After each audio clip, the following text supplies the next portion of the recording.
রাধে রাধে বন্ধুরা, কেমন আছো সকলে?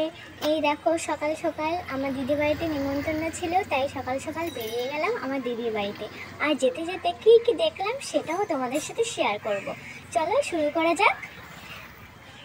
দেখো যেতে না যেতেই ভোলে বাবার একটা মন্দির দেখতে পেলাম। আর তোমরা কি জানো, ভোলে বাবা আমার সব থেকে ফেভারিট ঠাকুর। তারপরে রাস্তা দিয়ে যেতে যেতে দেখলাম পাশে অনেকগুলো ফুল গাছ ছোট ছোট। আর সকাল সকাল এত ভালো লাগছিল দেখতে, তাই একটা ছোট্ট করে ক্লিপ নিয়ে নিলাম। খুবই সুন্দর লাগছিল, আকাশটা পুরো মেঘলাও হয়েছিল। আর রাস্তার মধ্যে মাঝখানেই ছিল শনি বাবার মন্দির। আর খুব সুন্দর লাগছিল দেখতে। দেখো মন্দিরটা আমাদের সামনেই স্কুল মাঠের পাশে। তারপরে এই দেখো একটা পুকুর। এই পুকুরটা আছে হচ্ছে আমাদের স্কুলের মাঠের পাশে। আর ঝিরিঝিরি বৃষ্টি পড়ছিল, এত সুন্দর লাগছিল পুকুরটা, তাইও আমি একটু ক্লিপ নিয়ে নিলাম। তারপর রাস্তার পাশেই ছিল মনসা মায়ের মন্দির।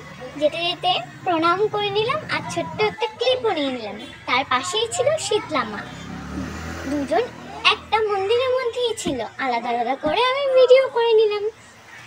তারপরে বৃষ্টি পড়ছিল, যেহেতু রাস্তার মধ্যে পুরো কাদা ভরে গেছিল। আর ওয়েদারটা এত সুন্দর ছিল না, মানে খুব সুন্দর লাগছিল দেখতে। তারপরে রাস্তার মধ্যে যেতে যেতে একটা বাড়ির মধ্যে একটা ভোলে বাবার ফটো ছিল, ওটাও আমি ক্লিপ নিয়ে নিলাম।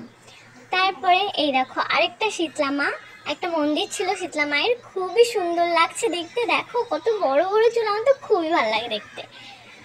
তারপর হচ্ছে রাধাকৃষ্ণ ঠাকুর, কি মধুর লাগছে দেখেছো, খুব সুন্দর লাগছে দেখতে ফটোটা। ভিডিওটা এখানেই শেষ করলাম, আবার পরে দেখা হচ্ছে অন্য কোনো ভিডিওতে।